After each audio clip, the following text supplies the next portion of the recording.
Good afternoon mga Tropa Mex. Isuzu C240 modelo po yan mga Tropa Mex. Tara, i-recondition po natin dahil may pyesa na po si tropang mekaniko. Meron po siyang binili na valve guide, valve seat ring, valve seal and engine valve.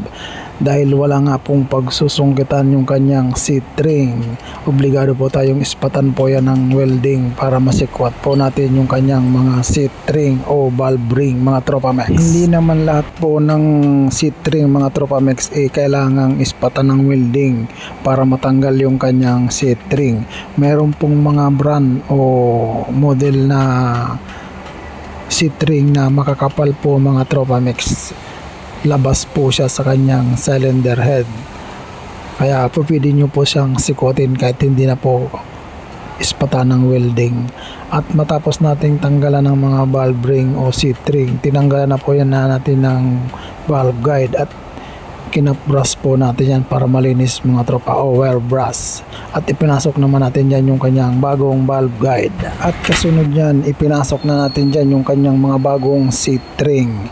Importante mga Tropa Mex, kapag nagpasok po kayo ng seat ring, importante po malinis po yung cylinder head o wala pong dapat mga kalso na carbon, kasi once na mayroon pong carbon na nakakalso yan, tagilid po yan, hindi po lalapat yung kanyang engine valve. Mahirapan po kayo mag-grind valve kung wala po kayong pang valve seat. Sa amin wala pong problema kahit medyo tumagilid po yan dahil meron po kaming pang degree niyan, gaya po ng inyong nakikita mga Tropa Mex.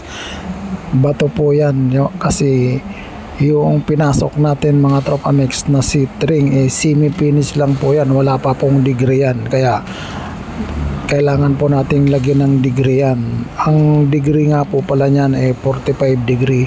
Dahil nga po magkaiba yung laki ng exhaust intake, kailangan nating magpalit din po yan ng bato, dahil meron din pong pang degree sa exhaust at meron din pong pang degree na bato sa intake mga Tropa Mex. Matapos natin lagyan ng degree yung kanyang mga seat ring, binalve-lapping na natin yan o valve grind mga tropang mekaniko.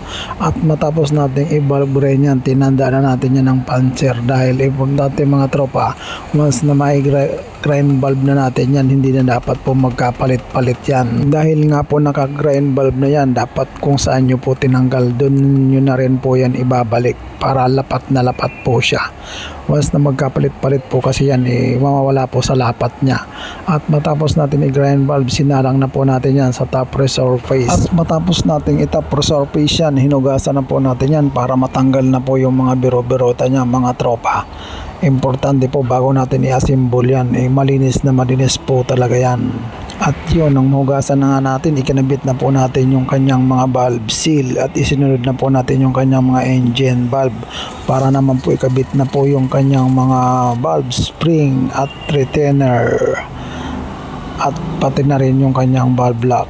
Ginamitan lang po natin yan ng press drill para naman po may kabit natin yung kanyang mga valve lock. Gaya ng dati, pag naikabit na natin yung kanyang mga valve lock, papalo-paloin po natin yan para 100% nakakasiguro po tayo na hindi po kakalas yung kanyang mga valve lock sa kanyang engine valve. Matapos natin kabit yung kanyang mga engine valve, ibinalot na po natin yan sa plastic wrap. Ready to pick up na po yan ng ating customer.